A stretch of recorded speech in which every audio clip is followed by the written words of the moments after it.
special mentorship. Yang ketiga, untuk belajar lebih dalam mengenai bisnis katalis.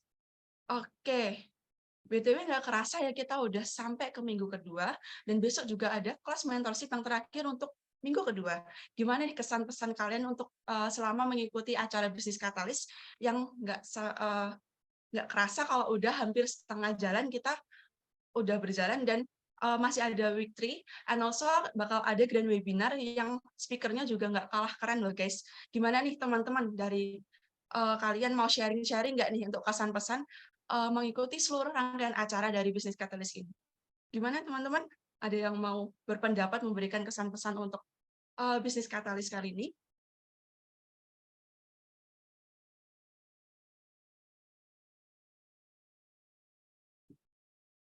Oke, untuk Kak Nur Rahmi Idris Raisen nih, ada apa nih? Mau memberikan kesan pesan nih untuk Oh, boleh, Kak. ini. Boleh untuk on mic, Kak? Iya, kedengaran, Kak, sekarang? Sudah. Oh, oke, Kak. Sebelumnya mohon maaf banget, Kak, karena eh, tidak bisa mengaktifkan video untuk sekarang. Cuma mohon izin menyampaikan terkait dengan kesan dan pesannya. Jadi sebelumnya saya Rahmi dari UIN Alauddin Makassar. Nah, kenapa saya antusias untuk menyampaikan? Karena jujur ini sangat berguna sekali. Mulai dari kelas pertama dan juga beberapa kelas tambahannya itu sangat bermanfaat. Dan kebetulan memang saat ini meskipun background-nya bukan ekonomi, tapi sangat-sangat membutuhkan ilmu terkait dengan bisnis ini.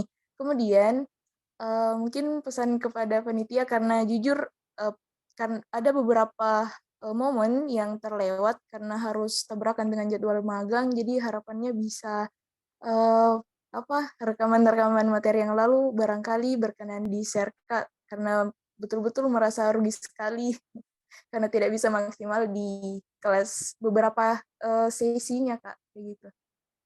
Mungkin itu. Terima kasih banyak, Kak. Wah, makasih banget nih Kak Rahmi atas kesan pesannya untuk selama ini. Bener banget, walaupun Kak Rahmi ini nggak background-nya ekonomi banget nih, tapi masih semangat buat mengikuti acara dari bisnis katalis ini. Dan terima kasih banget buat sarannya kalau kita akan segera untuk mengirimkan untuk recording dari sesi-sesi kita sebelumnya ya Kak, gitu.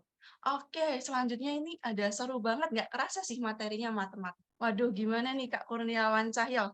Gimana maksudnya nih, mau kalau berkenan untuk on mic silahkan banget nih. Halo Kak Kurniawan Cahyo. Oke, apakah suara saya sudah terdengar? Udah Kak? Oke, perkenalkan saya Cahyo dari Universitas Semarang. Oke, materinya seru banget sih, apalagi terkait kemarin juga belajar terkait finansial, terus ada tips and trick terkait terkait mengikuti lomba-lomba, dan yang memorable banget tuh yang sesinya Kak Ilham Subhandono sih, itu kayak bikin pusing dan seru aja gitu, bisa dipelajari buat next lombanya gitu Kak. Eh Oh, apa, untuk menunggu untuk sesi kelas yang seru-seru gitu Kak. Mungkin gitu Kak, saya kembalikan ke thank you Kak. oke, makasih banget nih Kak Kurniawan Cahyo. Makasih banget udah mengikuti serangkaian acara ya, terutama yang kemarin benar di sesinya Kak Ilham itu seru banget sih parah. Karena kita juga belajar tentang finansial ya. Kita juga belajar tentang terutama untuk lomba bisnis case ya, terutama kita bisa belajar lagi untuk finansial. Dan nggak salah banget nih Kak Kurniawan Cahyo buat join lagi di sesi ini, karena kita juga belajar melanjutkan sesi-sesi yang kemarin tentang finansial, dan nggak uh, bermanfaat juga untuk lomba-lomba seperti yang Kak Kurniawan Cahyo uh, interest gitu Kak.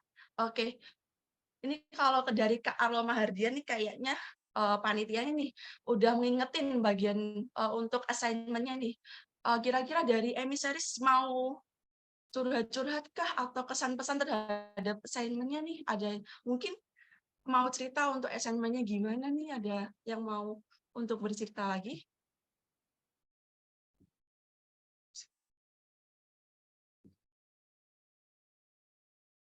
Gimana nih, udah selesai apa belum? Kayaknya kalau nggak salah untuk deadline-nya nanti malam ya untuk assignment-nya. Gimana nih, udah kelar belum nih?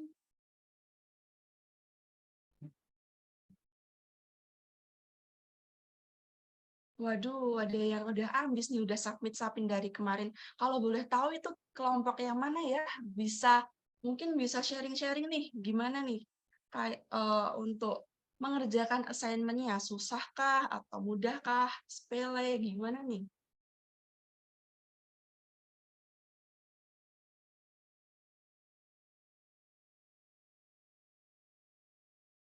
Waduh, keren banget tuh Kak Cahya, udah hampir selesai.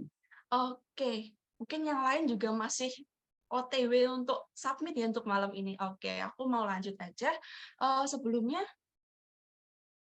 emisaris udah ada yang punya bisnis nggak sih di malam hari ini untuk emisaris? Kalau udah ada yang punya bisnis, ini sesi yang cocok banget nih untuk kalian untuk belajar terkait financial literasi. Gitu. Gimana nih? Gimana nih? Apakah kalian udah punya bisnis, guys? Diramein dong komentarnya, chat Zoom.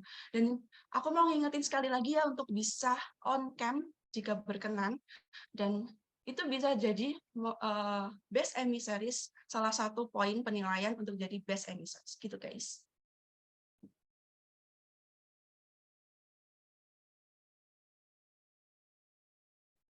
Oke, ternyata belum ada. Untuk Kak Nathanael belum punya bisnis ya. Oke, nggak masalah sih.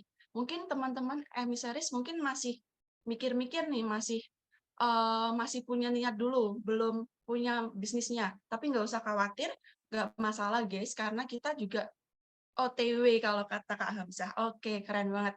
Eh, Nah, it's time for you guys untuk tanya-tanya lebih lanjut di sesi kali ini karena apa? Karena kita akan melanjutkan pembahasan kita yang kemarin tentang belajar tentang financial literacy for small business. Oke, udah siap ya kalian untuk pada sesi malam ini? Oke, untuk panitia bisa next slide. Oke, sebelum kita memulai sesi pada malam hari ini, pastinya teman-teman juga udah pada nggak sabar untuk special mentoring pada malam hari ini. Tapi aku mau ngingetin dulu ya untuk kalian, ada rules yang harus kalian taati pada malam hari ini. Oke, aku baca ya guys untuk ground rules-nya.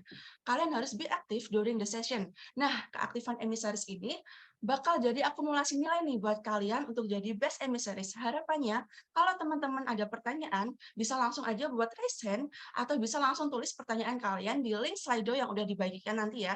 So, jadilah aktif di setiap acara bisnis katalis ini. Yang kedua yaitu, jangan lupa untuk open kamera ya teman-teman. Mana nih yang belum on cam, bisa on cam ya teman-teman.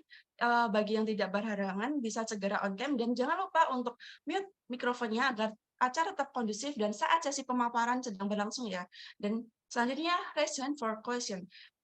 Series bisa nih langsung aja aktifin fitur raise hand di Zoom saat sesi Q&A sedang berlangsung dan bisa langsung turn on your mic kalau aku sudah mempersilahkan teman-teman untuk on mic ya. Nah, bisa next slide. Nah, ini dia teman-teman. Emisaris juga bisa banget untuk scan slide-nya, semisal nanti ada pertanyaan, biar nggak lupa nanti saat sesi pemaparan, bisa langsung aja ditulis di link di Slido, dan bisa juga nih pakai link yang udah di-share sama panitia di room chat, di chat Zoom ya teman-teman. Dan jangan sampai nggak tanya-tanya teman-teman di sesi ini, karena mungkin di sesi-sesi sebelumnya, kalian masih malu-malu nih, atau malah masih bingung sama materi yang kemarin. Nah, time is yours guys buat kalian biar nggak nyesel kalau kalian nggak nanya-nanya di sesi ini. Oke, dan nanti pertanyaan kalian tentu aja aku mau bacain saat sesi Q&A setelah pemaparan materi nanti. Oke. Oke, selanjutnya nih. Mungkin teman-teman udah ada yang tahu belum sih siapa pembicara kita malam hari ini? Teman-teman emisaris hari ini tentunya juga akan mendengarkan materi yang spesial banget dari yang relate banget untuk kita sebagai kalangan muda, apalagi untuk teman-teman emisaris. yang udah punya bisnis, materi ini cocok banget untuk kalian caranya ngatur keuangan yang baik di bisnis yang kalian jalanin. Oke. Oke, siapa guys? Oke, di situ udah di layar udah tertera ya kalau ada Kak Muhammad Mustaqim. Siapa sih Kak Muhammad Mustaqim ini? Nah, ini sudah on cam ya untuk Kak Mustaqim malam hari ini. Oke, mungkin nggak usah pakai lama ya teman-teman. Emisaris pastinya juga udah nggak sabar banget buat malam hari ini kita akan belajar seberapa pentingnya sih literasi finansial untuk pelaku bisnis kecil, terutama untuk kalangan muda seperti kita ini di Special Mentorship yang ketiga bersama Kak Muhammad Mustaqim, Financial Planner at impulsiku.id dengan topik The Importance of Financial Literacy for Small Business. Oke, gimana Kak Mustaqim? Halo Kak Mustaqim, gimana kabarnya nih?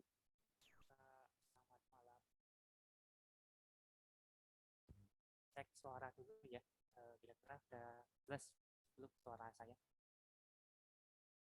Halo Kak Mustaqim? Cek, halo.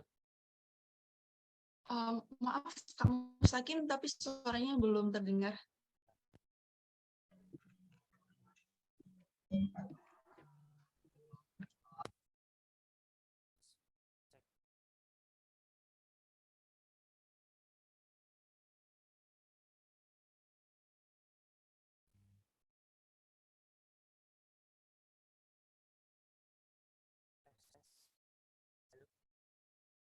Halo Kak Mustaqim. Tes, halo, halo. Oke, udah masuk suaranya Kak. Jelas. Sudah jelas Kak.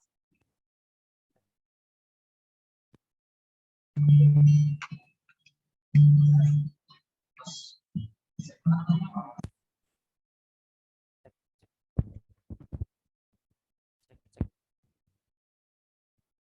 Oke, halo Kak, gimana? Udah aman belum Kak? Halo, cek. Jelas lagi nggak?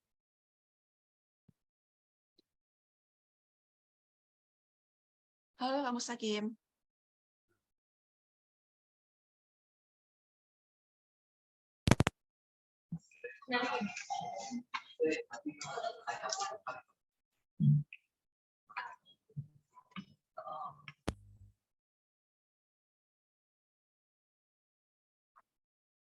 Cek, tes.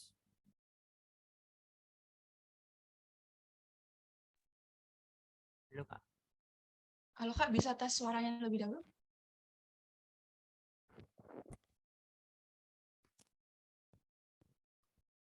Halo, halo, cek. Cek, Halo cek. Kak, tapi maaf banget tapi suaranya belum terdengar jelas Kak. Oke, sebentar. Oke.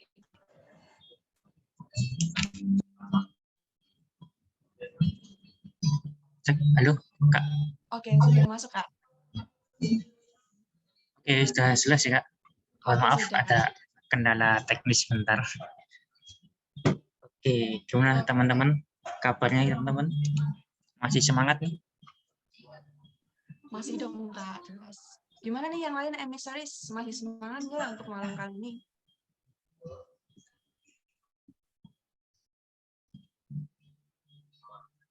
Oke, masih semangat ya, ini berarti masih cukup panjang ya untuk acaranya sampai selesai ya Kak. Masih sampai kapan ya Kak? Agustus ya? Oh, iya benar banget Kak. Oke, semoga semakin ini ya, semakin tambah semangat lagi untuk mengikuti agenda-agenda berikutnya ya. Sebelumnya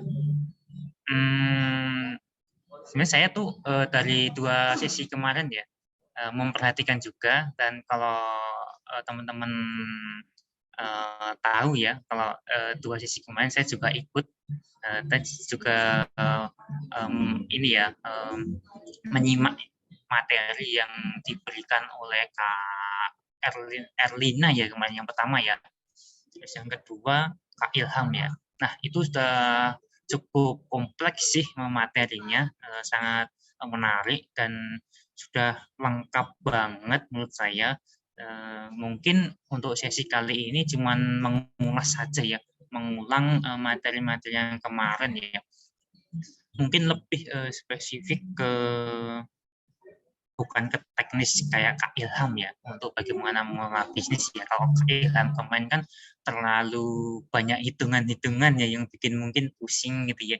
Mungkin kali ini cuman bagaimana untuk menghubungkan ya mengelola keuangan pribadi dengan mengelola keuangan bisnis. Nah, bagaimana sih hubungannya gitu ya?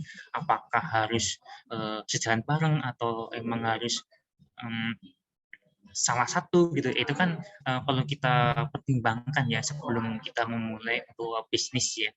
Karena sangat penting juga ya bisnis ketika kita tidak memahami literasinya, literasi tentang keuangan ya, itu sangat penting sih untuk saat ini. Gitu. Saya untuk share screen udah bisa belum ya?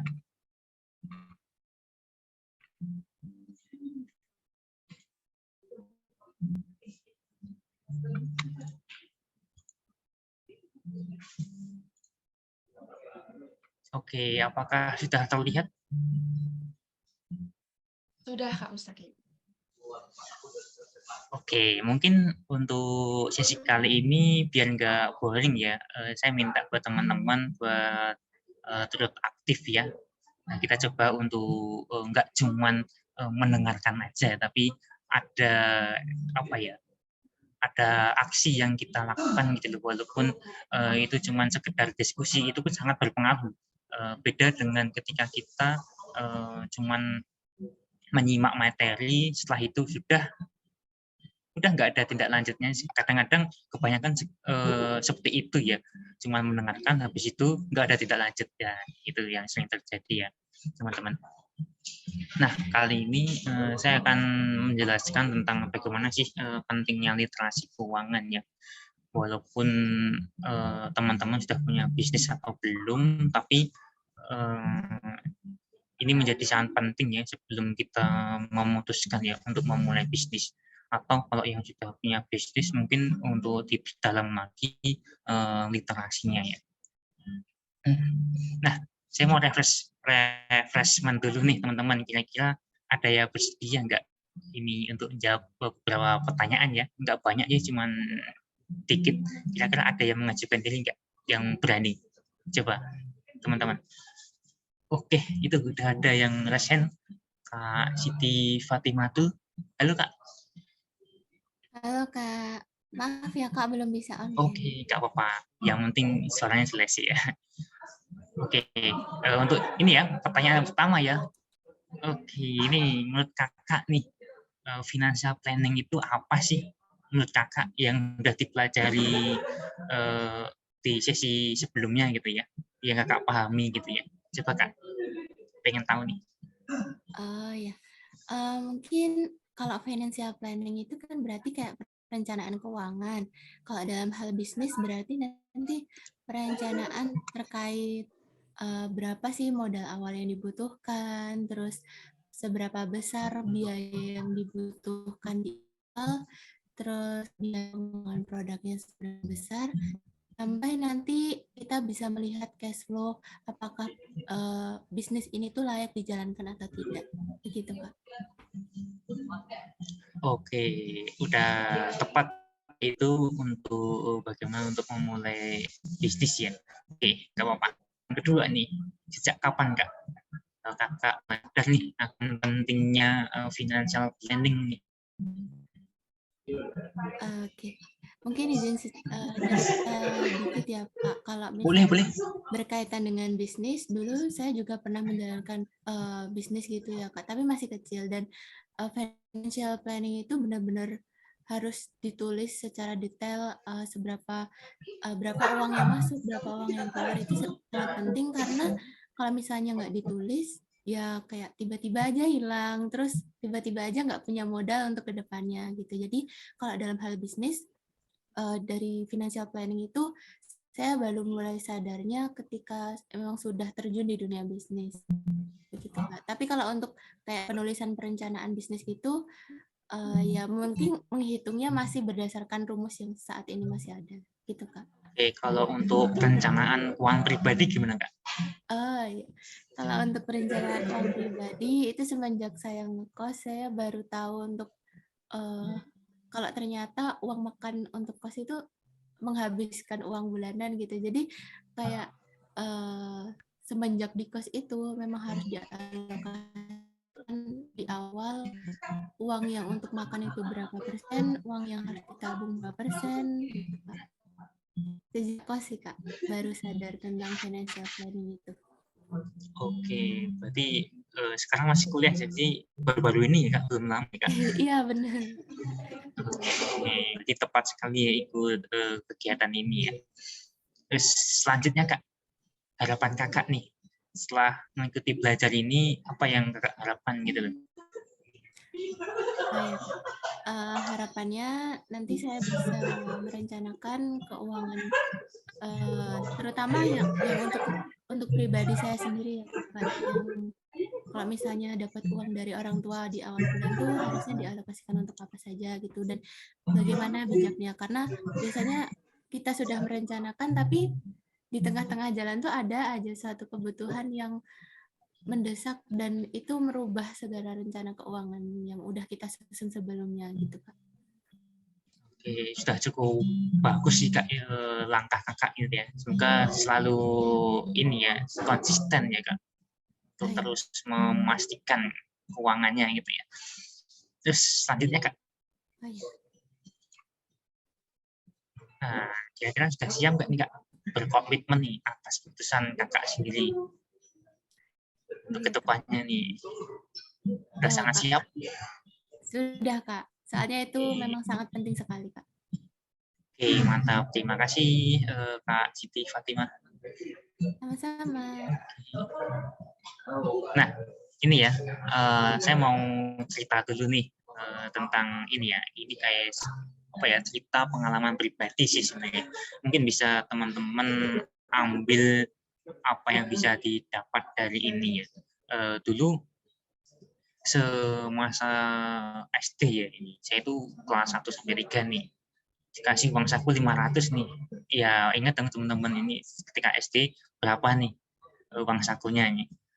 Nah, dulu saya itu 500 tuh dan emang dari sejak kecil ya jarang jajan gitu ya. Jadi ketika dapat uang saku itu asal disisihkan untuk ditabung gitu ya. Nah, ketika duduk di kelas 4 sampai 6 nih, mulai naik nih uang sakunya 1.000 sampai 2.000 lah.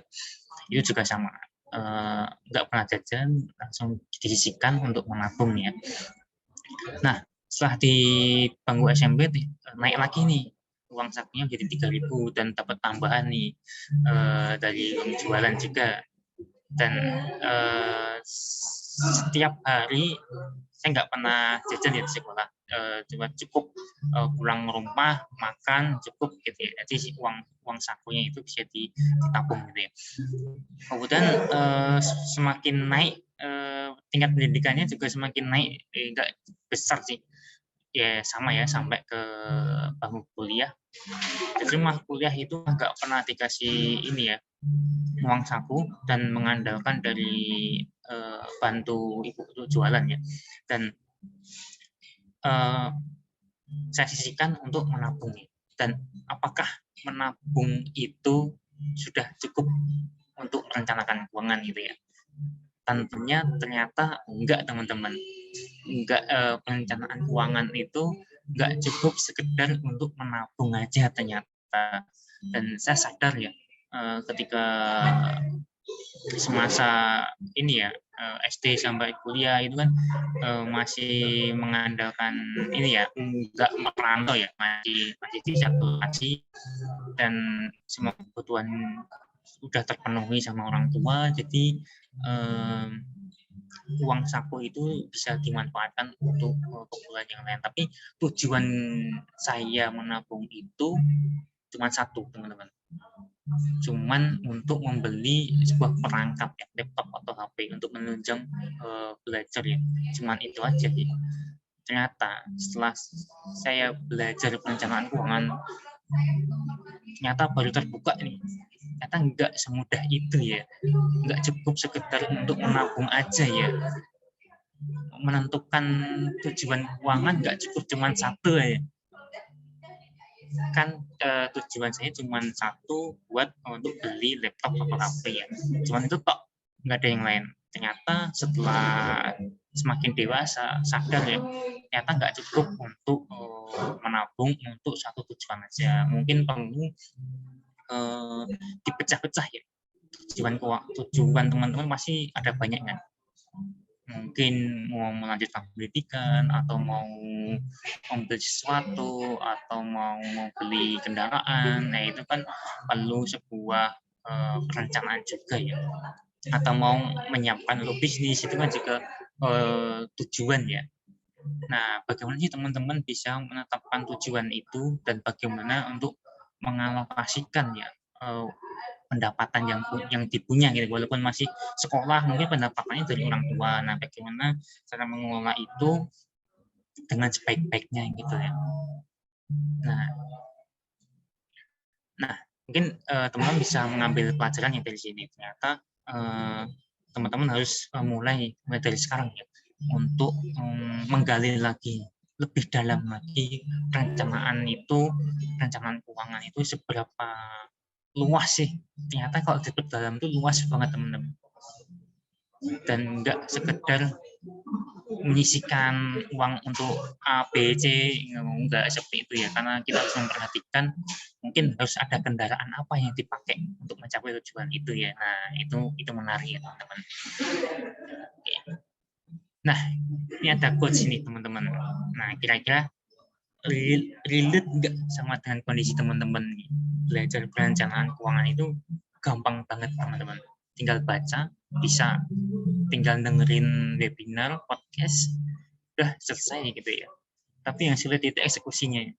Iya nggak teman-teman? Coba chat, jawab di kolom komentar ya teman-teman. Relate banget nggak ini?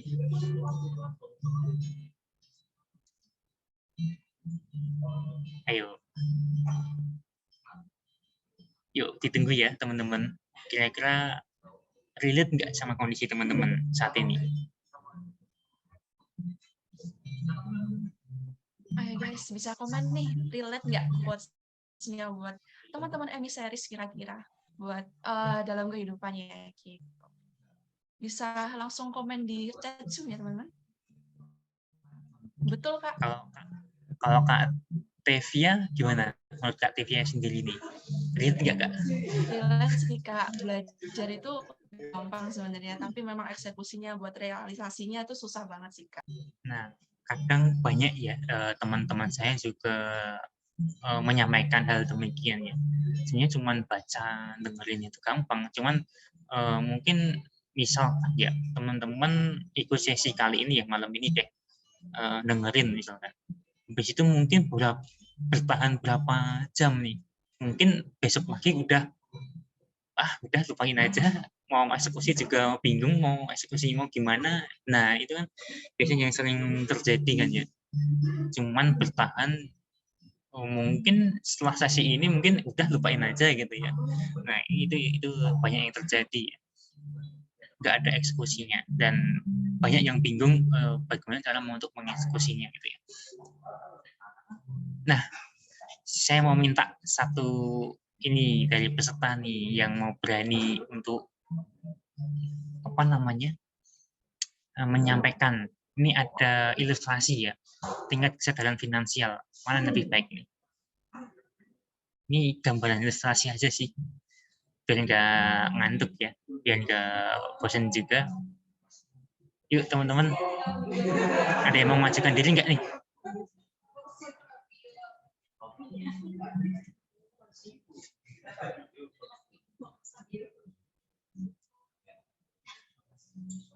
Oke, mungkin bisa Kak Tevia bisa dibantu.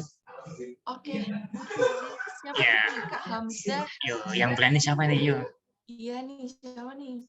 Hamzah kira-kira bisa kan untuk on mic dan menjelaskan tentang literasi dan inklusi ini? Jelaskan dulu ya, literasi itu apa, inklusi itu apa ya. Oke, jadi literasi itu sebenarnya pemahaman ya tentang kait layanan keuangan ya. misalkan ya, kan produk keuangan itu banyak ya yang di Indonesia ya. Ada perbankan, ada investasi, ada asuransi. Nah, asuransi itu pemahaman tentang terkait produk itu gitu ya, atau layanan itu ya. Nah, kalau inklusi itu ketersediaan akses teman-teman. Jadi inklusi itu teman-teman udah pakai produk apa nih dari layanan keuangan, misalkan perbankan, berarti teman-teman sudah inklusi nih. Tapi yang jadi pertanyaan, apakah literasinya sudah cukup? Apakah sudah memahami perbankan itu seperti apa sih? Nah, tekniknya seperti apa? Nah, itu ya. Itu perbedaan literasi dan inklusi. Jadi inklusi itu kita sudah menggunakan, dan literasi itu pemahaman tentang produk itu ya. Nah, kira-kira teman-teman gimana nih? Ada yang berani nggak menjawab tantangan ini?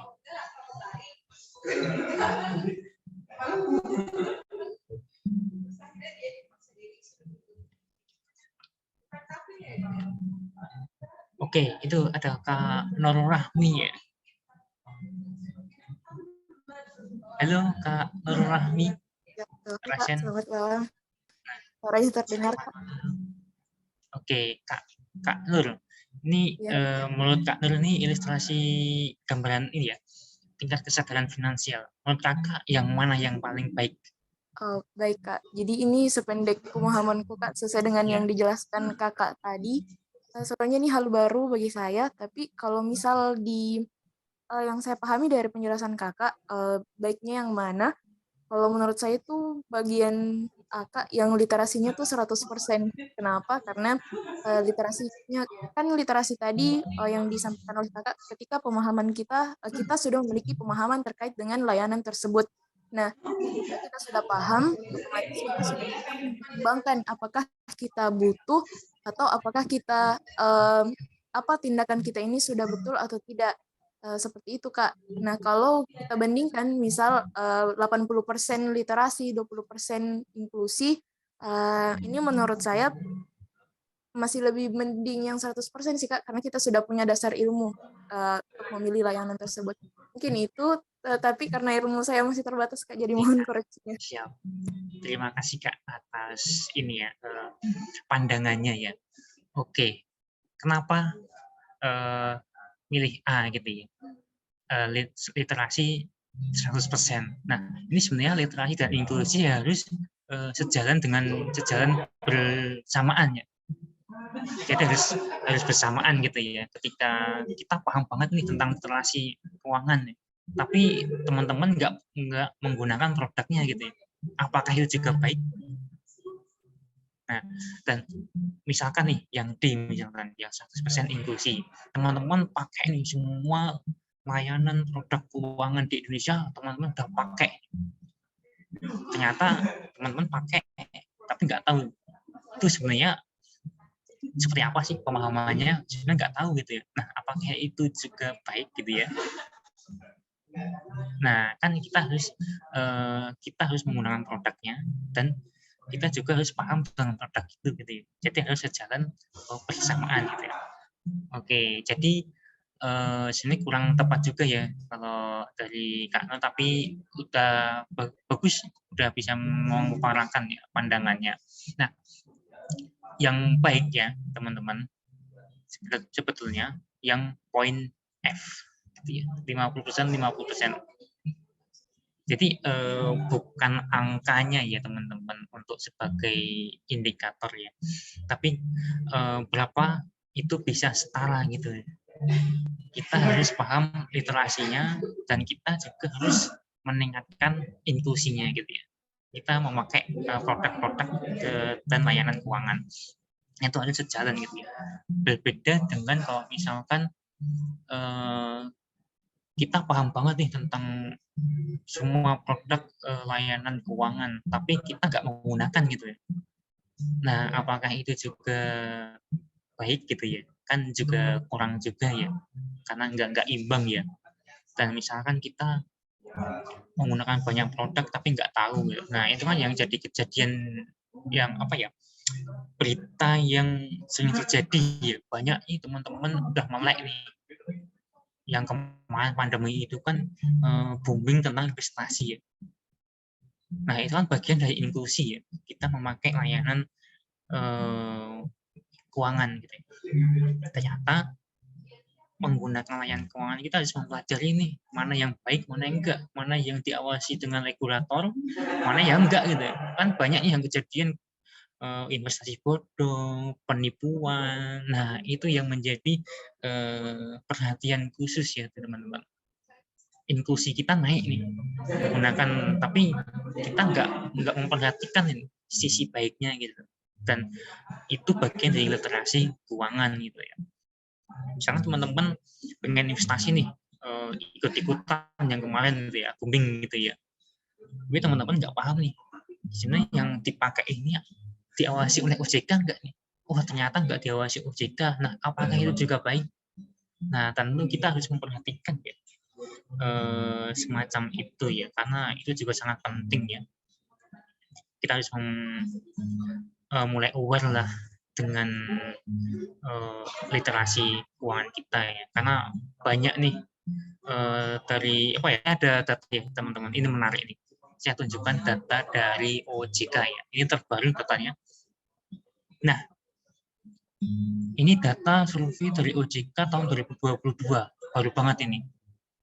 Nah, indeks literasinya ternyata masih di bawah 50% nih, 49%, dan tingkat inklusinya 85 nih. Ini gapnya masih terlalu cukup jauh ya, karena nggak imbang ya. Banyak masyarakat yang sudah menggunakan layanan keuangan, tapi sebenarnya nggak tahu nih, kurang paham literasinya menggunakan produknya itu gitu ya. Nah, ini sangat disayangkan juga sih, jadi perhatian banyak ya ini tentunya untuk masyarakat di seluruh Indonesia juga. Kita harus mulai aware nih dengan literasi keuangan gitu, dengan ya mulai dengan belajar gitu, itu membantu banget sih gitu. Nah, ini per provinsi ya teman.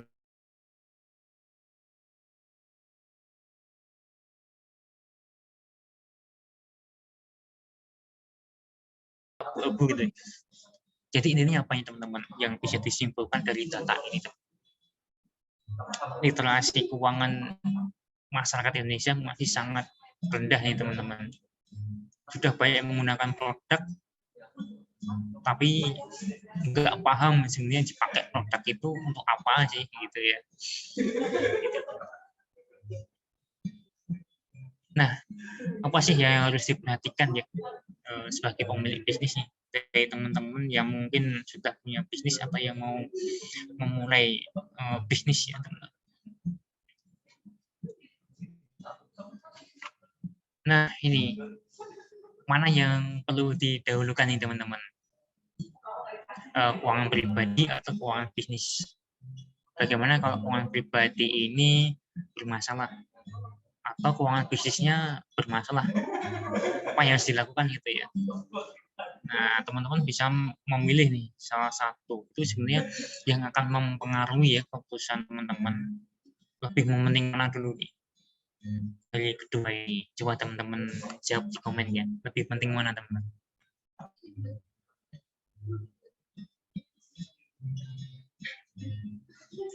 Yuk teman-teman jawab di kolom komentar ya teman.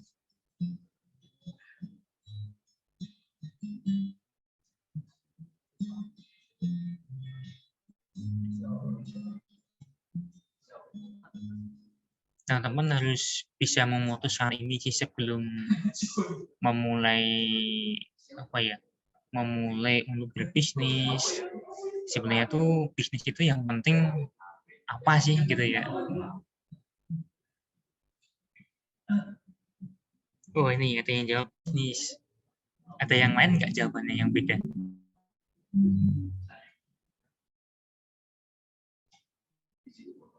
Yuk. Oh, ini ada yang jawab pribadi nih. Oke, ada lagi mau jawab? Yuk teman-teman.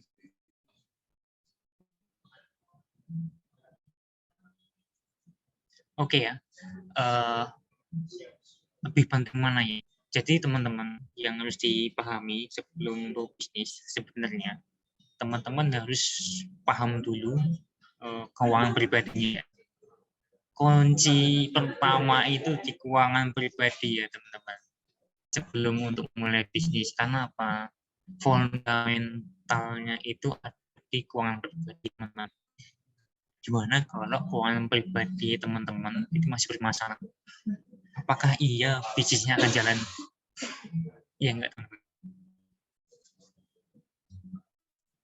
Enggak mungkin jalan kan? Nah, jadi kita harus memperhatikan fundamental keuangan pribadi itu seperti apa. Jadi saya mau mengulang lagi ya dari materinya Kak Erlina. Dan ini ada satu konsep ya teman-teman, menarik juga. Sebuah siklus kehidupan nih. Apa itu? Nah ini. Oke, kapan harus kita merencanakan keuangan itu?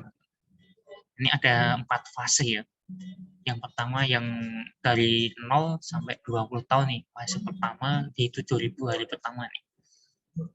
Ini masa-masa yang tidak produktif ya teman-teman. Kan di usia ini teman-teman masih sibuk dengan sekolah ya, belajar. Kan banyak yang nggak punya penghasilan ya. Yang masih belum punya penghasilan. Nah, kemudian setelah lewat nih dari fase yang pertama masuk ke periode 20 tahun sampai 40 tahun nih. Nah, ini mulai teman-teman mulai ini ya, kebayang ya untuk menentukan tujuan hidup teman-teman. Nah, mungkin teman-teman di usia ini sudah mempunyai pekerjaan, sudah mempunyai penghasilan gitu ya, dan sudah mempunyai suatu keinginan ya, dan sudah menetapkan tujuan keuangannya yang misalkan mungkin mau menikah atau mau beli rumah gitu ya, atau mau beli kendaraan atau mau investasi. Nah, itu kan tujuan-tujuan hidup ya. Dan di usia ini, usia produktif ya teman-teman, ini kita bekerja untuk mencari uang gitu ya. Nah, untuk di fase ini teman-teman, untuk biar bisa menciptakan aset, nah teman-teman harus mulai ini untuk mengalokasikan ya pendapatan dengan pola sisih. Jadi kita harus sisihkan dulu nih teman-teman sebelum untuk kebutuhan yang lain gitu ya. Nah, kemudian di fase berikutnya teman-teman, nah di 40 tahun sampai 60 tahun, nah mungkin teman-teman udah mulai ini ya, teman udah masih bisa bekerja dan mungkin asetnya udah mulai berkembang gitu ya, mungkin investasinya sudah makin berkembang atau mungkin dari aset investasi itu sudah menghasilkan penghasilan gitu ya. Jadi enggak, kita bekerja untuk mencari uang dan bisa juga uang bekerja untuk kita gitu ya, uang yang bekerja. Jadi untuk membangun pasif income teman-teman. Nah, setelah fase yang ketiga lewat nih, masuk ke fase yang terakhir nih teman-teman, masa tua ya teman-teman, di atas usia 60 tahun. Nah, harapannya ya teman-teman, di masa tua kan kita sudah mempunyai passive income ya. Kita sudah nggak produktif, nggak bisa bekerja, dan yang bekerja adalah uang yang sudah kita kumpulkan selama usia produktif gitu ya. Itu kan harapannya ya teman-teman. Nah, tapi teman-teman, kita harus memperhatikan ya, ada faktor lain yang bisa mempengaruhi gitu ya di masa tua gitu ya. Bisa juga pendapatannya kurang memadai di masa produktif, nggak maksimal gitu ya. Kemudian terkena resiko hidup nih teman-teman. Apa itu resiko hidup? Bisa jadi itu sakit, bisa jadi itu sakit mungkin sakit keras, nggak bisa produktif lagi, nggak bisa bekerja gitu, bahkan meninggal dunia gitu ya. Dan yang selanjutnya, faktor yang bisa mempengaruhi itu tidak bisa mengelola keuangan dengan baik. Teman-teman di usia produktif nggak bisa mengelola keuangan dengan baik, ya akan sia-sia gitu ya di masa tua gitu ya. Nggak ada aset yang bisa dikumpulkan, nggak bisa digunakan gitu ya. Nah, ini kan jadi di fase yang produktif, mungkin di fase teman-teman sekarang, di fase yang kedua ini, ayo kita manfaatkan benar-benar, kita usahakan, kita perhatikan keuangan masa depan kita gitu ya. Nah, jadi kalau disimpulkan dari konsep siklus kehidupan ini, waktu kita sebenarnya cuma 14 hari aja nih teman-teman. Di fase 2 dan 3 nih. Singkat di sini.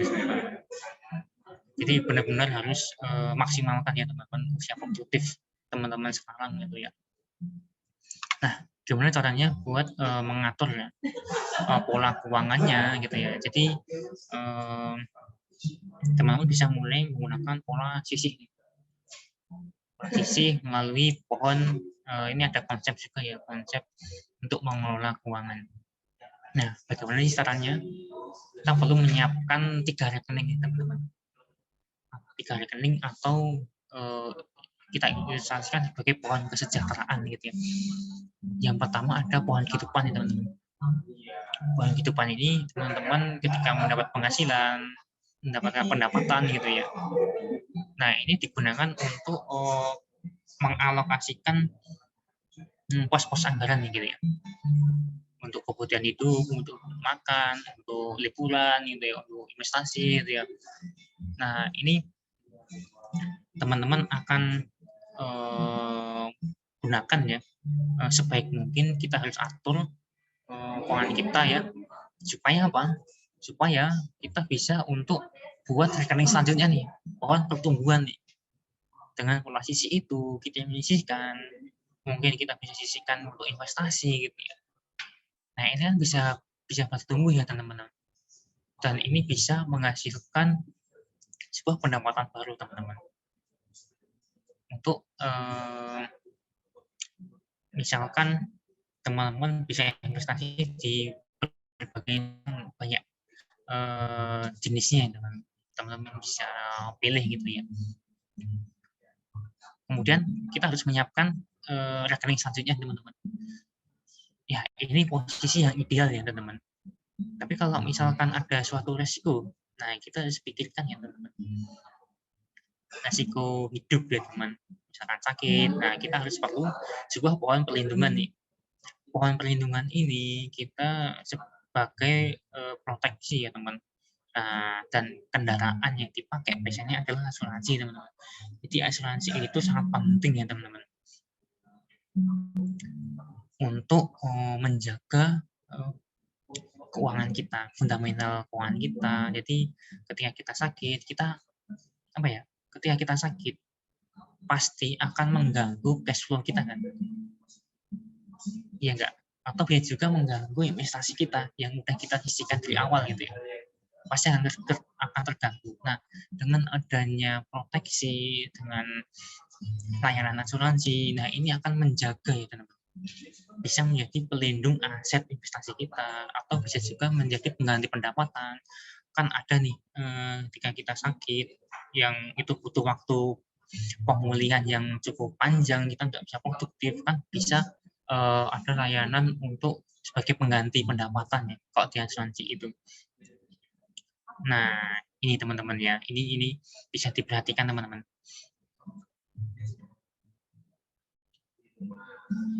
Nah, fundamental perencanaan keuangan ini teman-teman. Fondasi dasar yang harus kita pahami ya teman-teman. Kita harus memulai perencanaan keuangan itu seperti membangun rumah. Yang harus dibangun adalah fondasinya dulu kan. Tanpa ada fondasi, nggak mungkin tercapai rumah itu terbangun gitu ya. Nah, ada piramida perencanaan keuangan. Jadi ini yang harus kita pikirkan dulu ya, sebelum sebelum bisnis. Kita harus memastikan dulu nih keuangan kita nih udah aman atau enggak nih setelah fondasinya gitu ya. Jadi yang pertama kita harus mengolah arus kas dan dana darurat ya. Arus kas itu ketika kita mendapatkan pendapatan terus kita mulai menyisihkan untuk misalkan untuk hutang berapa persen ya. Kalau di sini maksimal 35%, terus untuk proteksi, asuransi 10% gitu ya, untuk pos masa depan 10%, untuk sumbangan bisa 10%, terus untuk kebutuhan hidup sisanya gitu ya. Nah, ketika ini udah baik teman-teman, dan udah menyiapkan dana darurat sebesar 3-6 bulan dari pengeluaran atau pemasukan gitu ya. Nah, ini posisi yang udah aman nih teman-teman. Tinggal menyiapkan untuk manajemen resikonya. Kalau kita nggak punya manajemen resiko, ketika sakit, fondasi paling dasarnya akan goyang. Mungkin akan kebingungan gitu ya. Nah, kita perlu untuk mencari sebuah layanan untuk memproteksi fondasi keuangan kita gitu ya. Nah, setelah 2 tingkatan yang paling bawah ini sudah kuat nih teman-teman, baru untuk menetapkan tujuannya mau apa sih ya, mau bangun rumah atau mau bangun bisnis gitu ya, terus mau liburan ya, bebas nih teman-teman, atau mau menyiapkan pensiun sejak dini gitu ya, bisa sampai untuk mewariskan ketika kita sudah meninggal dunia gitu. Jadi keluarga kita ada tinggalan ya, jadi nggak terlantar gitu ya, kita ada aset yang kita berikan untuk keluarga kita. Oke, menarik ya teman-teman dari fondasi ini, canangan ini. Nah, sepenting itu teman-teman sebenarnya perencanaan keuangan, terutama perencanaan keuangan pribadi ya. Sebelum memulai bisnis itu sangat penting teman-teman, karena fundamental keuangan pribadi itu akan menentukan semuanya gitu ya. Dan apa yang harus kita perhatikan sebelum mulai bisnis juga, itu pisahkan keuangan bisnis dengan keuangan pribadi. Kadang masih banyak ya yang masih mencampurkan keuangan pribadi bisnis. Ini yang masih sangat terjadi sih. Kita sampai nggak tahu nih bisnis kita tuh seperti apa sih, kedepannya akan seperti apa, nggak jelas, nggak punya catatan keuangan. Ya itu mungkin dari kita mencampurkan keuangan bisnis dengan pribadi gitu ya. Ini harus kita perhatikan.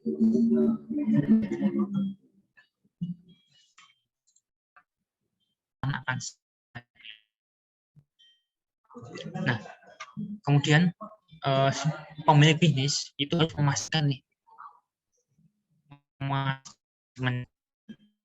keuangannya atau cash flow ya, cash, uang masuk dan uang keluar ya.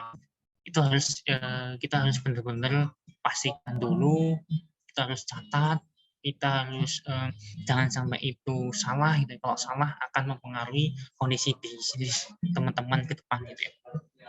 Kemudian pemilik bisnis harus bisa membaca laporan keuangan. Nah, untuk apa sih? Untuk memaksimalkan keuntungannya gitu. Dan keberlangsungan bisnis akan mau dikembangkan kemana gitu ya. Jadi pemilik bisnis itu harus paham dengan laporan keuangan yang mungkin sudah dijelaskan oleh Kak Ilham kemarin ya, yang udah detail. Gitu teman-teman. Jadi sebelum memiliki bisnis, teman-teman harus pastikan dulu pribadi teman-teman itu masuk keuangannya gitu ya, terutama karena akan sangat mempengaruhi gitu. Nah, ini menarik teman. Keuangan bisnis itu adalah salah satu jantung keberlangsungan bisnis, ya enggak teman-teman? Bisa jadi bisnis yang teman-teman bangun bisa jadi beban keuangan pribadi, atau mungkin juga bisa jadi jalan mencapai tujuan keuangan. Oke, ini sebuah pilihan ya, yang teman-teman harus memutuskan ya, mungkin dari sekarang. Apakah akan jadi beban atau akan menjadi sebuah untuk mencapai mimpi teman-teman gitu ya. Nah, ini saya mau mengilustrasikan ya, bagaimana jika keuangan bisnis itu melejit nih. Oke, kita akan menghayalkan dulu ya, bisnis teman-teman ini mungkin sukses gitu ya. dan profitnya itu wah banyak gitu ya. Apa yang harus kita lakukan gitu ya? Kita harus ambil sikap apa jika kita memiliki keuangan bisnis yang bagus gitu ya. Nih teman-teman, jangan sampai lengah, tetap pada mindset yang benar, ikuti rule perencanaan keuangannya, piramida keuangan. Kita harus sesuai dengan jalur itu ya, jangan itu melenceng. Kemudian apa? Pertahankan dan jaga kedisiplinan dalam mencatat keuangan. Mungkin ya teman-teman bisa sukses menjalankan bisnis, mungkin dari teman-teman disiplin mencatat keuangan, jadi keuangannya itu akan kelihatan dan itu menghasilkan keuntungan yang maksimal ya. Jadi ketika itu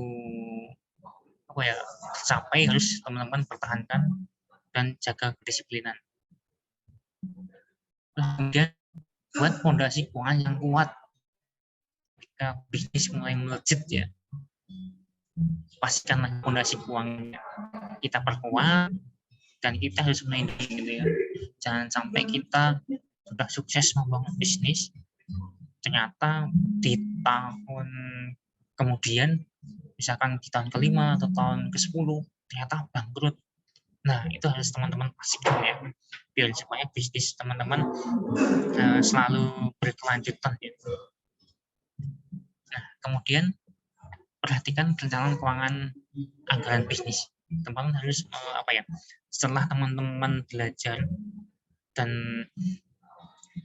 mengalokasikan keuangan pribadi, teman-teman harus untuk melanjutkan lagi membuat rancangan anggaran bisnis. Karena itu penting ya teman-teman, untuk sebagai acuan bisnis kita akan berjalannya gimana gitu ya.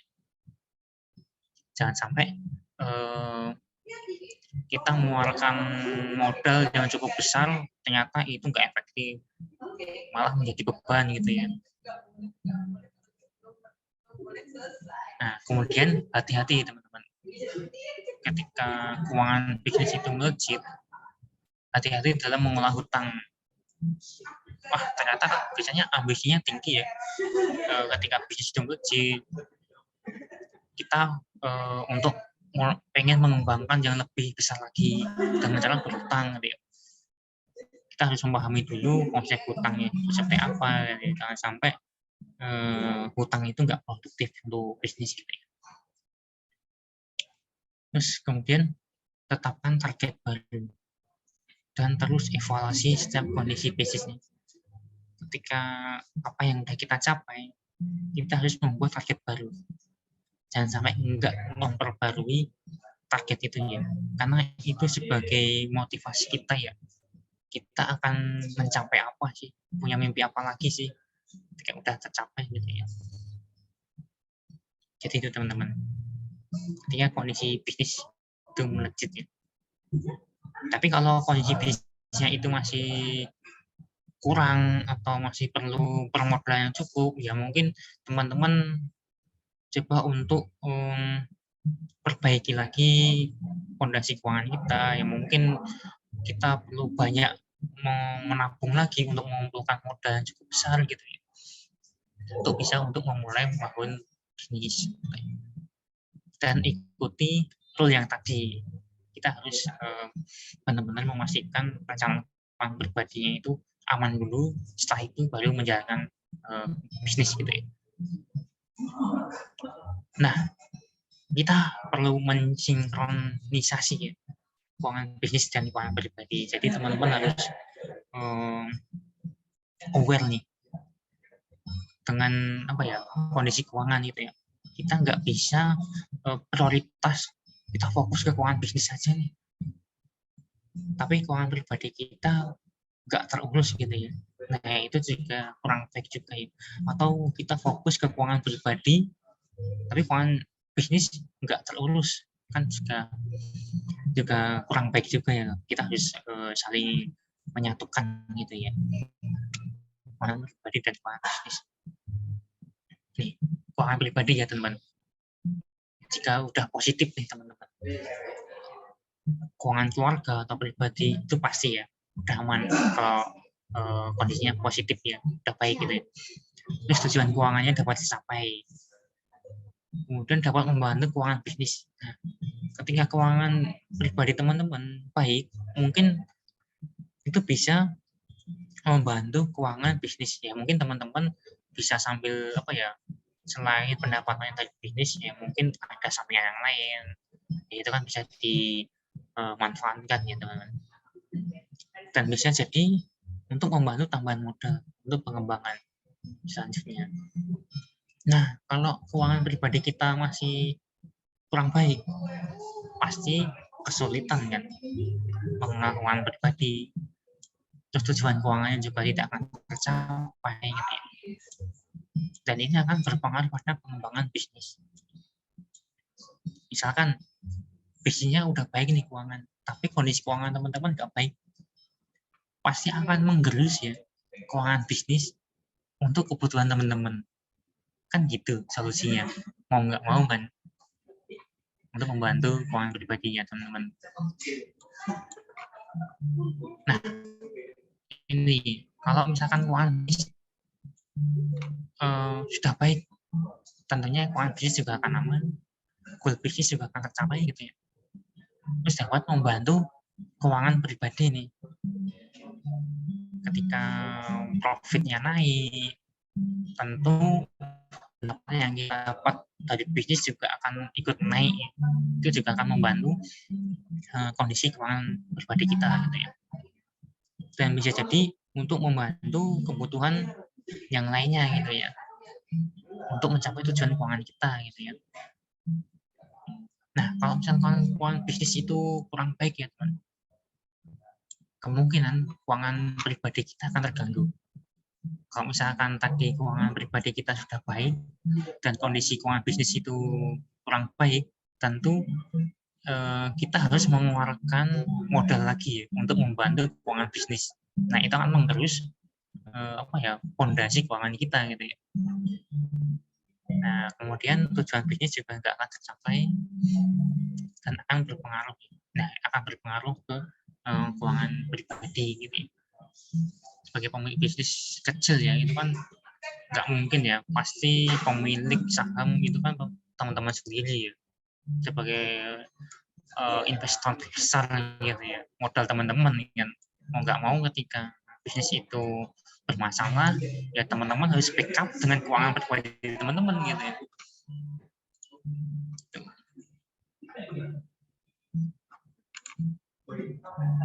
Oke, mungkin itu teman-teman. Kalau masih ingin berdiskusi ya, mungkin bisa kontak nih. Feel free ya, teman-teman bebas di nomor ini aja. Ya, terima kasih. Saya kembalikan ke Kak Via ya. Oke, terima kasih banget nih Kak Mustaqim untuk materi yang daging banget untuk malam hari ini. Oke, karena keterbatasan waktu ya, mungkin kita langsung ke slide aja ya untuk sesi Q&A pada malam hari ini, dan kemungkinan kita cuma bisa baca 2 pertanyaan dari teman-teman MICS gitu. Oke, untuk Kak Mustaqim mungkin bisa untuk bantu dijawab ya Kak. Oke Kak, boleh dipilih yang mana? Oke, mungkin dari Anonymous nih. Kalau kita baru 2-3 bulan bisnis, kira-kira perlu nggak Kak untuk melakukan konsultasi keuangan ke konsultan terkait pengaturan keuangan dalam bisnis kita? Kalau kita baru 2-3 bulan bikin bisnis, nah tergantung kondisi bisnisnya teman-teman nih. Kira-kira udah butuh nggak nih ke konsultan keuangan bisnis ya. Kadang-kadang kita membutuhkan konsultan keuangan bisnis itu kan juga nggak sedikit ya yang harus dibayarkan jasanya ya. Nah, kira-kira kondisi bisnisnya itu sudah cukup belum untuk memulai atau menggunakan jasa konsultan bisnis gitu ya. Kita harus perhatikan dulu sih kondisi bisnisnya gitu ya. Itu menurutku sih. Jadi kita harus melihat dulu keuangannya. Kalau emang mampu dan bisa, ya itu bagus gitu ya untuk keberlangsungan bisnisnya. Gitu Kak. Oke, mungkin ini ada yang udah resen ya dari Kurniawan Cahya, mungkin bisa Oke, langsung untuk silakan. disampaikan aja. Oke, terima kasih moderator atas waktunya. Mungkin langsung ke pertanyaan Kak. Nah, eh, misal nih jika bisnis baru berjalan kan pastinya cash flow-nya gitu kan masih berantakan dan masih kayak belum kuat gitu Kak. Nah, gimana sih caranya mungkin membangun pondasi yang kuat pada suatu bisnis baru tersebut, apalagi bisnis yang dimaksud tuh bisnis B2B yang mungkin banget high risk sekali dan salah sekali aja dalam keputusan tuh bisa bikin keuangan dari perusahaan tersebut goyang gitu Kak. Terima kasih. Oke, berarti itu levelnya bisnis sudah cukup tinggi ya, skala besar ya, karena B2B ya. Mungkin pertama ya, untuk membangun pondasi itu, kita pastikan dulu kita di rancangan anggaran dia dengan kita memastikan apa yang perlu kita gunakan ya untuk proses pengembangan bisnis. Kita harus sesuai dengan alur itu yang sudah dibuat gitu ya rancangannya. Karena kalau misalkan itu nggak sesuai, itu kan juga akan mempengaruhi keputusan bisnis selanjutnya gitu ya. Jadi apa ya, namun fundamental itu juga kalau bisa harus ada alternatif lain gitu ya. Misalnya kita buat alternatif satu nih seperti ini, dan kita harus memperhatikan nih kira-kira resiko apa yang terjadi gitu ya, untuk kemudian kita harus bikin satu alternatif yang kedua gitu. Jadi mungkin itu sih Kak, jadi kita harus memperhatikan dulu anggarannya, kita pastikan, dan kita harus tahu manajemen resikonya gitu ya. Kita harus memikirkan dan kita harus mencari solusi apa yang terbaik jika resiko itu terjadi gitu. Jadi teman-teman nggak kaget juga ketika misalkan tujuan awal ya nggak tercapai, kita sudah punya alternatif lain gitu ya. Itu mungkin Kak Kurnia. Oke, thank you Kak Mustaqim atas jawabannya. Oke, terima kasih Kak Kurniawan Cahyo atas pertanyaannya. Oke, kita balik lagi ke Slido ya Kak. Oke, yang selanjutnya, bagaimana sih Kak alokasi keuangan untuk menutup dana darurat jika orang tua kita tidak ada dana darurat? Oke Kak, dan bisa diulang yang mana tadi Pak? Yang dari anonimus Kak, yang bagaimana sih Kak alokasi keuangan untuk menutup dana darurat jika orang tua tidak ada dana? Oh ya, untuk menutup dana darurat ya, ketika dana darurat itu kepakai ya teman-teman harus mengisi ulang ya dengan cara yang menyisihkan tadi. Ketika kita mendapatkan pendapatan gitu, disisihkan untuk dana darurat. Jadi kita pastikan dulu sebelum untuk kebutuhan yang lain, dana daruratnya itu dipenuhi dulu supaya aman gitu ya, ketika terjadi suatu resiko atau suatu yang itu mendadak gitu ya, kita tinggal pakai darurat itu lagi gitu ya. Jadi kalau misalkan udah kepakai ya kita harus mengisi lagi gitu ya, isi ulang gitu ya. Gitu Kak. Oke, terima kasih banyak buat jawabannya dari Q&A dari Kak Mustaqim malam hari ini. Oke, terima kasih banget teman-teman yang udah mau bertanya pada sesi ini. Tapi maaf sekali teman-teman, karena keterbatasan waktu kita cukupkan Q&A sampai di sini dulu ya. Oke, selanjutnya thank you banget untuk Kak Mustaqim untuk materi yang daging banget. Sama-sama Tapi iya, untuk gak kerasa ya Kak, kita udah hampir di penghujung sesi pada malam hari ini dan Terima kasih banyak dari Financial Camp. Kami juga ada sesuatu kenang-kenangan nih untuk Kak Mustaqim pada malam hari ini. Oke, sertifikat sebagai mentor untuk Kak Mustaqim. Oke, untuk selanjutnya mungkin aku pengen dari teman-teman nih bisa on cam ya, karena kita bakal sesi penyerahan sertifikat oleh ke Kak Mustaqim, dan mungkin untuk panitia yang bertugas bisa dipersilahkan. Oke, untuk teman-teman bisa on kamera.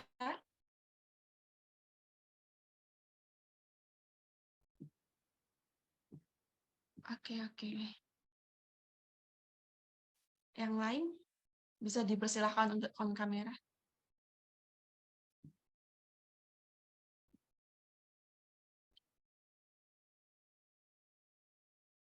Oke, mungkin yang lain sedang berhalangan ya untuk on kamera. Oke, mungkin aku mau lanjut ke untuk langsung menghitung ya. Oke, untuk Kak Mustaqim bisa bersiapan. Oke, sesi foto bisa dilanjutkan. Oke, 1, 2, 3. Oke, sekali lagi 1, 2, 3. Oke, terima kasih banget nih Kak Mustaqim sekali lagi atas kehadirannya pada malam hari ini, walaupun cuma kurang lebih 1 jam aja nih, Ya, tapi materi dari Kak Mustaqim ini semoga bisa bermanfaat untuk teman-teman emisaris, apalagi yang udah mempunyai bisnis ya Kak. Kalau misal Kak Mustaqim ada agenda lain setelah ini bisa dipersilahkan untuk meninggalkan ruang Zoom ya Kak. Sekali lagi terima oke, kasih Kak terima kasih Mustaqim. Kak Tivian. Iya. Oke, tapi untuk teman-teman emisaris nih, jangan dulu ya untuk live room Zoom, karena kita bakal ada sesi foto dan juga announcement buat teman-teman emisaris. Oke, selanjutnya kita sesi foto ya guys. Untuk teman-teman yang bertugas bisa, dan untuk yang bisa on cam kita akan sesi foto. Bisa ditunggu ya teman-teman untuk on cam.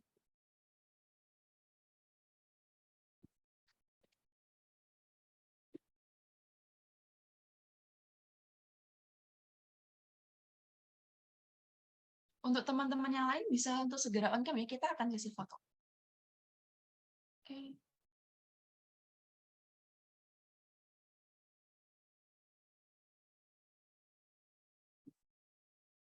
Mungkin aku mau mulai aja ya untuk sesi foto pada kali ini. Aku mau hitung mundur mulai 3, 2, 1. Oke, sekali lagi 3, 2, 1. Untuk next slide. Oke. Kita mulai foto lagi 3, 2, 1. Oke, sekali lagi 3, 2, 1. Oke, makasih banget untuk emisaris yang udah join pada malam hari ini, dan jangan lupa untuk mengisi satisfaction survei yang udah di-share oleh panitia melalui, atau bisa dilihat di layar melalui QR yang sudah tertera di layar, atau bisa melalui link yang sudah di-share oleh panitia. Oke. Next slide. Untuk announcement-nya sendiri nih, itu kita jangan lupa ya untuk besok kita juga ada kelas yang ke-7, UI UX Wannabe, Introduction to Digital Product Design. Besok banget, tanggal 21 Juli 2023, jam 1 sampai jam 3 sore. Oke, mungkin cukup untuk sesi pada malam hari ini, dan sekian dari acara spesial mentorship yang ketiga pada malam hari ini, and sampai jumpa di rangkaian event bisnis katalis selanjutnya. See you guys, thank you.